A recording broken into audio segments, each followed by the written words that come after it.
ಪ್ರಾಣಲಿಂಗಿ ಸ್ಥಳ, ಶರಣಸ್ಥಳ, ಐಕ್ಯಸ್ಥಳ ಈ ಎಲ್ಲ ಸ್ಥಳಗಳನ್ನ ಹತ್ತಿದ ಮೇಲೆ ಬರುವಂತಹದ್ದು ಶೂನ್ಯ ಪೀಠ. ಒಂದೊಂದು ಪೀಠಕ್ಕೂ ಒಂದೊಂದು ಸ್ಥಳಕ್ಕೂ ಕೂಡ ತನ್ನದೇ ಆಗಿರುವಂತಹದ್ದು ಒಂದು ಬೆಲೆ ಅದ, ಒಂದು ಮಹತ್ವ ಅದ.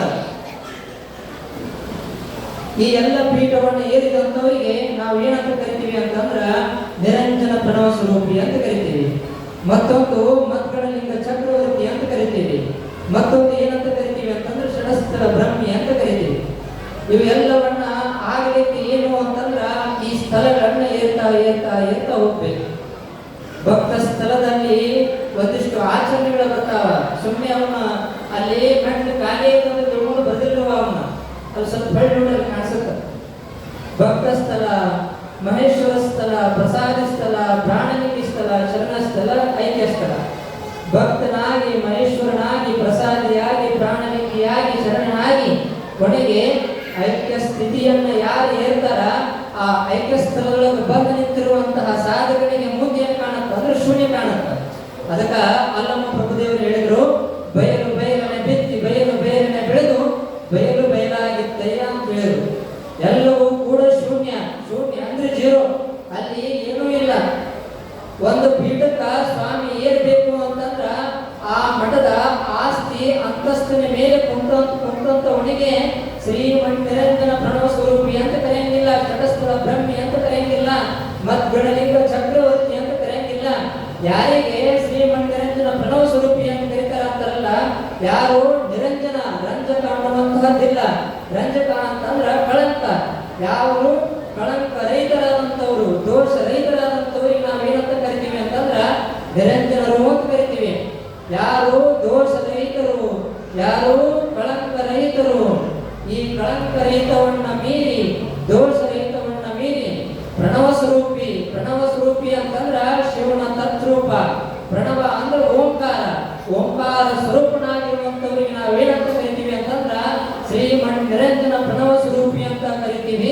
ಇವತ್ತಿನ ದಿವಸ ಭಕ್ತನಾಗಿ, ಮಹೇಶ್ವರನಾಗಿ, ಪ್ರಸಾದಿಯಾಗಿ, ಪ್ರಾಣಲಿಂಗಿಯಾಗಿ, ಶರಣನಾಗಿ ಕೊನೆಗೆ ಐಕ್ಯ ಸ್ಥಳವನ್ನ ಏರಿದಂತವನ್ನ, ಐಕ್ಯ ಸ್ಥಳವನ್ನ ಮೆಟ್ಟಿ ನಿಂತಂತವ್ರು ಯಾರಾದ್ರು ಇದ್ರ ಮುಂದ ಅದು ಶೂನ್ಯ ಪೀಠ.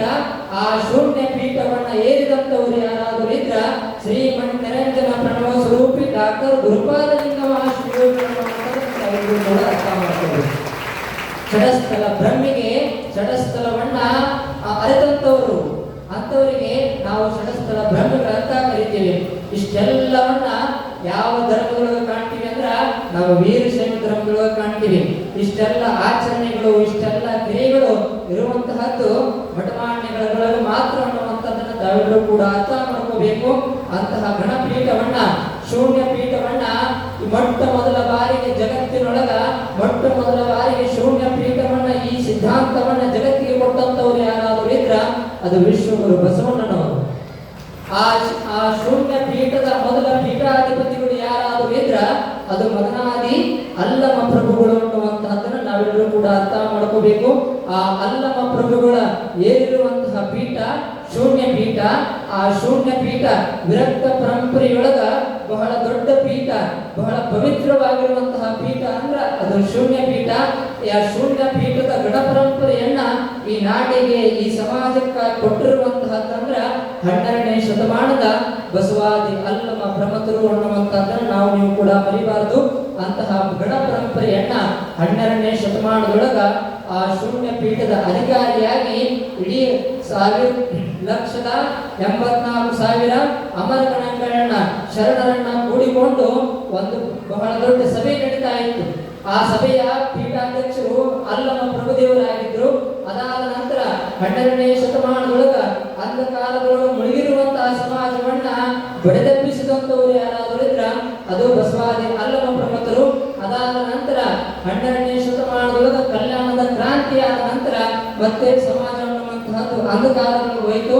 ಅಂಧಕಾರದೊಳಗೆ ಮುಳುಗುವಂತಹ ಸಂದರ್ಭದೊಳಗ ಮತ್ತೋರ್ವನ ಉದಯವಾಗುತ್ತ ಯಾವ ರೀತಿ ಉದಯ ಆಯಿತು ಅಂತಂದ್ರ ಹಳ್ಳಿಗೆ ಏಕರಾತ್ರಿ, ಪಟ್ಟಣಕ್ಕೆ ಪಂಚರಾತ್ರಿ ಎನ್ನುವ ರೀತಿಯೊಳಗ 101 ವಿರಕ್ತರನ್ನ ಕರೆದುಕೊಂಡು ಇಡೀ ನಾಡಿನ ತುಂಬೆಲ್ಲವೂ ಕೂಡ ಚರಜಂಗಮರಾಗಿ ಇಡೀ ನಾಡಿನೊಳಗೂ ಕೂಡ ಸಂಚರಿಸ್ತಾರ. ಹಳ್ಳಿಗೆ ಏಕರಾತ್ರಿ, ಪಟ್ಟಣಕ್ಕೆ ಪಂಚರಾತ್ರಿ ಅನ್ನುವಂತ ರೀತಿಯೊಳಗ ಕೈಯೊಳಗ ಜೋಳಿಗೆಯನ್ನು ಹಿಡಿದುಕೊಂಡು ತಲೆಯ ಮೇಲೆ ಬಸವಾದಿ ಶರಣರ ನಿಯಮಾವಳಿಗಳನ್ನು ಹೊತ್ತುಕೊಂಡು ಇಡೀ ನಾಡಿನೊಳಗಡೆ ಸಂಚಾರವನ್ನ ಮಾಡಿ ಮತ್ತೆ ಅಂಧಕಾರದೊಳಗೆ ಮುಳುಗಿರುವಂತಹ ಸಮಾಜವನ್ನ ಬಡಿದೆಬ್ಬಿಸಿದಂತವ್ರು ಯಾರಾದರೂ ಇದ್ರ ಯಡಿಯೂರಿನ ತೋಂಟದ ಸಿದ್ಧಲಿಂಗ ಯತಿಗಳು ಅನ್ನುವಂತಹದನ್ನು ನಾವು ಕೂಡ ಅರ್ಥ ಮಾಡ್ಕೋಬೇಕು. ಅದಾದ ನಂತರ 16-17ನೇ ಶತಮಾನದೊಳಗ ಮತ್ತೆ ಸಮಾಜವನ್ನ ಉದ್ಧಾರ ಮಾಡಿದಂತವರು ಯಡಿಯೂರಿನ ತೋಂಟದ ಸಿದ್ಧಲಿಂಗ ಯತಿಗಳು. ಅದಾದ ನಂತರ ಅಂತಹ ಗಣಪರಂಪರೆಯೊಳಗ ಮತ್ತೆ ಸಮಾಜವನ್ನ ಬಸವಾದಿ ಶಿವಶರಣರ ಸತ್ಪರಂಪರೆಯನ್ನ ಯಡಿಯೂರಿನ ತೋಂಟದ ಸಿದ್ಧಲಿಂಗ ಯತಿಗಳ ಸತ್ಪರಂಪರೆಯನ್ನ ಈ ನಾಡಿಗೆ ಈ ನುಡಿಗಳಿಗೋಸ್ಕರವಾಗಿ ವಚನ ಸಾಹಿತ್ಯ ಮತ್ತೆ ಅದರ ಜೊತೆಗೆ ದೀನರನ್ನ, ದಲಿತರನ್ನ, ಅಂಧ ಅನಾಥ ಮಕ್ಕಳನ್ನ ಎಲ್ಲರನ್ನೂ ಕೂಡ ಉದ್ಧಾರವನ್ನ ಮಾಡಿದಂತವರು ಸಮಾಜವೇ ನನ್ನ ಪ್ರಾಣ, ಸಮಾಜವೇ ನನ್ನ ಆಸ್ತಿ, ಸಮಾಜವೇ ನನ್ನ ಜೀವ, ಸಮಾಜ ಸಮಾಜ ಸಮಾಜ ಅನ್ನುವಂತಹ ರೀತಿಯೊಳಗ ಕೊನೆಯೊಳಗ ಎಲ್ಲರೂ ಕೂಡ ನಾವು ಸಾಯುವಂತಹ ಸಂದರ್ಭದೊಳಗ ಆಸ್ತಿ ಅಂತಸ್ತು ಆ ಬಂಧು ಬಳಗ ಅನ್ಕೋತ ನಾವು ಸಾಯ್ತೀವಿ. ಆದ್ರೆ ಒಬ್ಬ ಕಾವಿ ಸಂಕುಲದ ಒಬ್ಬ ಸ್ವಾಮಿ, ಕಾವಿ ಸಂಕುಲದ ಒಬ್ಬ ಧೀಮಂತ ವ್ಯಕ್ತಿ, ಇಡೀ ಕಾವಿಗೆ ಇವತ್ತಿಗೂ ಕೂಡ ಮರ್ಯಾದೆ, ಕಾವಿಗೆ ಕೂಡ ನಾವೆಲ್ಲರೂ ಕೂಡ ತೆರೆಬಾಗ್ತೀವಿ ಅಂತಂದ್ರ ಅದಕ್ಕೆಲ್ಲರೂ ಕೂಡ ಕಾರಣೀಭೂತರು ಯಾರು ಅಂದ್ರೆ ಅಖಿಲ ಭಾರತ ವೀರಶೈವ ಮಹಾಸಭೆಯನ್ನು ಸ್ಥಾಪಿಸಿದಂತವರು, ಶ್ರೀಮದ್ ವೀರಶೈವ ಶಿವಯೋಗ ಮಂದಿರವನ್ನ ಕಟ್ಟಿದಂತವರು. ಅಷ್ಟೇ ಅಲ್ಲ, ಇವತ್ತಿಗೂ ಕೂಡ ವಚನ ಸಾಹಿತ್ಯ ಪುಟ್ಟಯ್ಯಂಚರ ವೀರೇಶ್ವರ ಪುಣ್ಯಾಶ್ರಮವನ್ನು ನಾವೆಲ್ಲರೂ ಕೂಡ ಕಾಣ್ತಿದೀವಿ ಅಂದ್ರ, ಇವತ್ತು ಒಂದಿಷ್ಟು ಸಂಗೀತಕ್ಕೆ ನಾವೆಲ್ಲರೂ ಕೂಡ ತಲೆಬಾಗ್ತಿದೀವಿ ಅಂತಂದ್ರ ಅದಕ್ಕೆಲ್ಲರೂ ಕೂಡ ಕಾರಣೀಭೂತರು ಯಾರು ಅಂತಂದ್ರ 18 ಮತ್ತು 19ನೇ ಶತಮಾನದೊಳಗ ಈ ಸಮಾಜವನ್ನ ಉದ್ಧಾರ ಮಾಡಿದಂತವ್ರು ಯಾರಾದರೂ ಇದ್ರ ಅದು ಹಾನಗಲ್ಲ ಕುಮಾರ ಮಹಾಶಿವಯೋಗಿಗಳು ಅನ್ನುವಂತಹದನ್ನ ನಾವೆಲ್ಲರೂ ಕೂಡ ಅರ್ಥ ಮಾಡ್ಕೋಬೇಕು. ಅಂತಹ ಗಣ ಪರಂಪರೆಯ ಮೂಲ ನಾವೆಲ್ಲ ವಿರಕ್ತ ಮಠಗಳು ಇವತ್ತ ಗುರುಪೀಠದ ಸ್ವಾಮಿಗಳನ್ನ ರಂಭಾಪುರಿ ಪೀಠ, ಕೇದಾರ ಪೀಠ, ಕಾಶಿ ಪೀಠ, ಉಜ್ಜಯಿನಿ ಪೀಠ, ಶ್ರೀಶೈಲ ಪೀಠ ಅಂತ ತಿಳ್ಕೊಂಡು ಹೆಂಗ 5 ಪೀಠಗಳು ಬರ್ತಾವಲ್ಲ, ಹಂಗ ನಮ್ಮ ವಿರಕ್ತ ಪರಂಪರೆಯೊಳಗ 5 ಪರಂಪರೆಗಳು ಬರ್ತಾವ. ಅದನ್ನ ಪರಂಪರೆಯನ್ನ ಕಟ್ಟಿದಂತವರೇ ತೋಂಟದ ಸಿದ್ಧಲಿಂಗ ಯತಿಗಳು. ಒಂದು ಚಿರಾಳ ಸಮಯ, ಒಂದು ಮುರುಘಾ ಸಮಯ, ಒಂದು ಸಂಪಾದನ ಸಮಯ, ಒಂದು ಕುಮಾರ ಸಮಯ, ಮತ್ತೊಂದು ಮುರುಘಾ ಸಮಯ. ಈ ಸಮಯಗಳ ಮುಖಾಂತರವಾಗಿ ಈ ನಾಡಿನೊಳಗ 5 ಪೀಠದ 5 ಪರಂಪರೆಯ ವಿರಕ್ತ ಮಠಗಳನ್ನು ನಾವೆಲ್ಲರೂ ಕೂಡ ಕಾಣ್ತೀವಿ ಅಂತಂದ್ರ ಅದು ವಿರಕ್ತ ಮಠದ ಗಣ ಪರಂಪರೆ ಅನ್ನುವಂಥದ್ದನ್ನು ನಾವೆಲ್ಲರೂ ಕೂಡ ಅರ್ಥ ಮಾಡ್ಕೋಬೇಕು.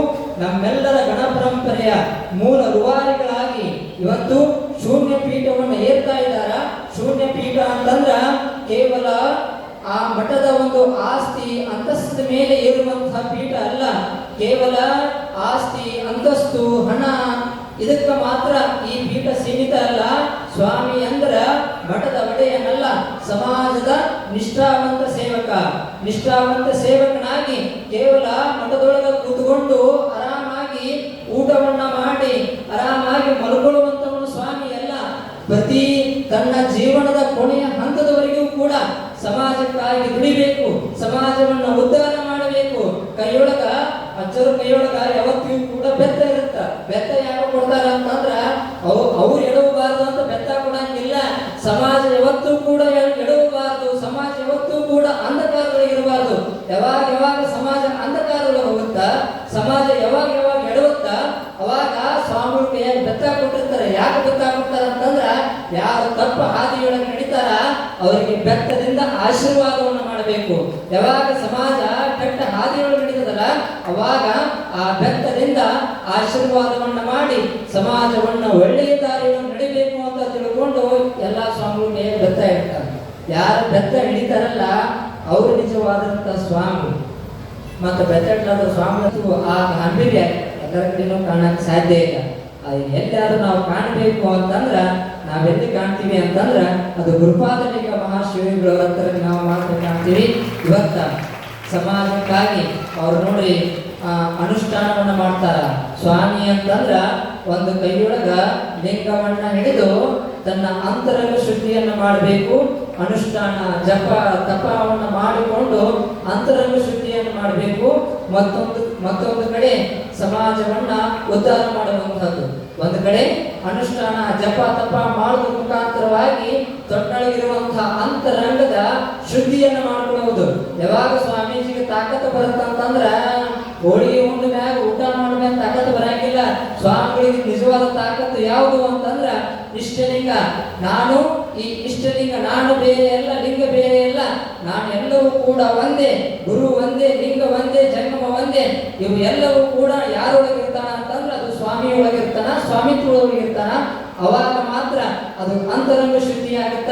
ಬಹಿರಂಗ ಶುದ್ಧಿ ಯಾವಾಗ ಆಗತ್ತ ಅಂತಂದ್ರ ತನ್ನ ಅನುಷ್ಠಾನದ ಶಕ್ತಿಯವನ್ನ ಸಮಾಜಕ್ಕಾಗಿ, ಸಮಾಜದ ಒಳಿತಿಗಾಗಿ ಯಾರು ಉಪಯೋಗವನ್ನ ಮಾಡ್ಕೊಂತಾರಲ್ಲ ಅದು ಬಹಿರಂಗ ಶುದ್ಧಿ.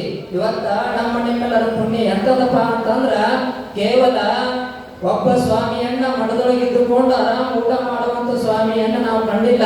ಇವತ್ತ ತಮ್ಮ ಜೀವನವನ್ನೇ ಗಂಧದ ಕೊರಡಿನಂತೆ ಗಂಧವನ್ನ ತೇಲಾಗ ಗಂಧ ಹೆಂಗ ಬರುತ್ತೋ, ಒಳ್ಳೆಯ ಸುವಾಸನೆ ಹೆಂಗ ಬರುತ್ತೋ, ನಾವೊಂದು ಧೂಪವನ್ನು ಹಚ್ಚಿದಾಗ ಧೂಪ ತಾನು ಸುಡುಕೊಂಡು ಹೆಂಗ ಸುಗಂಧ ಭರಿತವಾಗಿರುವಂತ ವಾಸನೆಯನ್ನು ಕೊಡುತ್ತೋ, ಹಂಗ ಗುರುಪಾದಲಿಂಗ ಮಹಾಶಿವಯೋಗಿಗಳು ತಮ್ಮ ಜೀವನದುದ್ದಕ್ಕೂ ಸಹಿತ ತಮ್ಮ ಜೀವನವನ್ನ ಎದಕ್ಕಾಗಿ ಮುಡುಪಾಗಿಟ್ಟಿದ್ದಾರೆ ಅಂತಂದ್ರ ಸಮಾಜಕ್ಕಾಗಿ ಮುಡುಪಾಗಿಟ್ಟಿರುವಂತವ್ರು ಒಬ್ಬ ಶಿವಯೋಗಿಗಳು ಯಾರಾದ್ರೂ ಇದ್ರ ಅದು ಗುರುಪಾದಲಿಂಗ ಮಹಾಶಿವಯೋಗಿಗಳು ಅಂತ ಅದನ್ನ ನಾವೆಲ್ಲರೂ ಕೂಡ ಅರ್ಥ ಮಾಡ್ಕೋಬೇಕು. ಇವತ್ತ ನಮ್ಮ ಮಠದೊಳಗ, ನಿಮ್ಮೆಲ್ಲರ ಮಠದೊಳಗ ಇವತ್ತ ಕೇವಲ ಗುರುಪಾದಲಿಂಗ ಮಹಾಶಿವಯೋಗಿಗಳಾಗಿ ಶೂನ್ಯ ಪೀಠವನ್ನು ಏರ್ತಾ ಇಲ್ಲ. ಗೋಸಲದ ಚನ್ನ ಶಿವಯೋಗಿಗಳಾಗಿ, ಗೋಸಲದ ಚನ್ನವೀರೇಶ್ವರಿ ಶಿವಯೋಗಿಗಳು ಗುರುಗಳಾಗಿದ್ರು. ಶಿಷ್ಯ ಯಡಿಯೂರಿನ ಥೋಂಟದ ಸಿದ್ಧಲಿಂಗ ಯತಿಗಳಾದರು. ಗುರು ಚನ್ನವೀರ ಮಹಾಶಿವಯೋಗಿಗಳು ಬಬಲಾದಿಯ ಭಗವಂತನಾಗಿ ಚನ್ನವೀರ ಮಹಾಶಿವಯೋಗಿಗಳಾದ್ರ ಶಿಷ್ಯ ಗುರುಪಾದಲಿಂಗ ಮಹಾಶಿವಯೋಗಿಗಳಾದ್ರು. ಗಣ ಪರಂಪರೆ ಹೆಂಗಿರುತ್ತಂತಂದ್ರ ಆ ಶೂನ್ಯ ಪೀಠವನ್ನ ಸ್ಥಾಪನೆಯನ್ನ ಮಾಡಿದಂತವರು ಬಸವಣ್ಣನವರು, ಶೂನ್ಯ ಪೀಠದ ಅಧ್ಯಕ್ಷರು ಅಲ್ಲಮ ಪ್ರಭುಗಳು. ಇವತ್ತ ಗುರುಪಾದಲಿಂಗ ಮಹಾಶಿವಯೋಗಿಗಳು ಕೇವಲ ಗುರುಪಾದಲಿಂಗ ಮಹಾಶಿವಯೋಗಿಗಳಾಗಿ ಪೀಠವನ್ನು ಏರ್ತಾ ಇಲ್ಲ, ಸಾಕ್ಷಾತ್ ಅಲ್ಲಮ ಪ್ರಭುಗಳಾಗಿ, ಯಡಿಯೂರಿನ ತೋಂಟದ ಸಿದ್ಧಲಿಂಗ ಯತಿಗಳಾಗಿ, ಚನ್ನವೀರ ಮಹಾಶಿವಯೋಗಿಗಳಾಗಿ, ಹಾನಗಲ್ಲ ಕುಮಾರ ಮಹಾಶಿವಯೋಗಿಗಳಾಗಿ ಇವತ್ತು ಶೂನ್ಯ ಪೀಠವನ್ನು ಏರ್ತಾ ಇದ್ದಾರೆ. ಶೂನ್ಯ ಪೀಠವನ್ನು ಏರಿ ಈ ಸಮಾಜದ ಗುರುಗಳಾಗಿ, ಶೂನ್ಯ ಪೀಠದ ಅಧ್ಯಕ್ಷರಾಗಿ ನಿಮಗೆಲ್ಲರೂ ಕೂಡ ದರ್ಶನ ಆಶೀರ್ವಾದವನ್ನು ಯಾರು ಕೊಡ್ತಾ ಇದ್ದಾರೆ ಅಂತಂದ್ರ ನಮ್ಮ ನಿಮ್ಮೆಲ್ಲ ಪ್ರಮಾರಾಧ್ಯ ಗುರುಗಳು ಶ್ರೀ ಮಣಿ ನಿರಂಜನ ಪ್ರಣವ ಸ್ವರೂಪಿ ಗುರುಪಾದಲಿಂಗ ಮಹಾಶಿವಯೋಗಿಗಳು ಅನ್ನುವಂತಹದನ್ನ ನಾವು ನೀವೆಲ್ಲರೂ ಕೂಡ ಅರ್ಥ ಮಾಡ್ಕೋಬೇಕು. ಅಂತಹ ಮಹಾಪುಣ್ಯದ ಪರ್ವ ನಮಗೆ ನಿಮ್ಮೆಲ್ಲರಿಗೂ ಕೂಡ ಶುಭಗಳಿಗೆ, ನಮ್ಮ ನಿಮ್ಮೆಲ್ಲರ ಪೂರ್ವ ಜನ್ಮದ ಪುಣ್ಯ ನಮ್ಮ ನಿಮ್ಮೆಲ್ಲರ ಎಲ್ಲರಿಗೂ ಕೂಡ ಒಳಿತನ್ನ ಶುಭವನ್ನ ಆರೈಸುವಂತಹ ಪರಮಾನಂದ ಗುರುಗಳು ಇವತ್ತ ಶೂನ್ಯ ಪೀಠವನ್ನು ಏರ್ತಾ ಇದ್ದಾರ. ನಮ್ಮ ನಿಮ್ಮೆಲ್ಲರ ಬಹಳ ಪುಣ್ಯವಂತರು ಯಾರೂ ಕೂಡ ಇಲ್ಲ. ನಾವು ನೀವೆಲ್ಲರೂ ಕೂಡ ಒಂದೇ ಒಂದು ಕೆಲಸವನ್ನು ಮಾಡ್ಬೇಕಿಷ್ಟೇ. ಅಜ್ಜವರು ಈಗ ಶೂನ್ಯ ಪೀಠವನ್ನು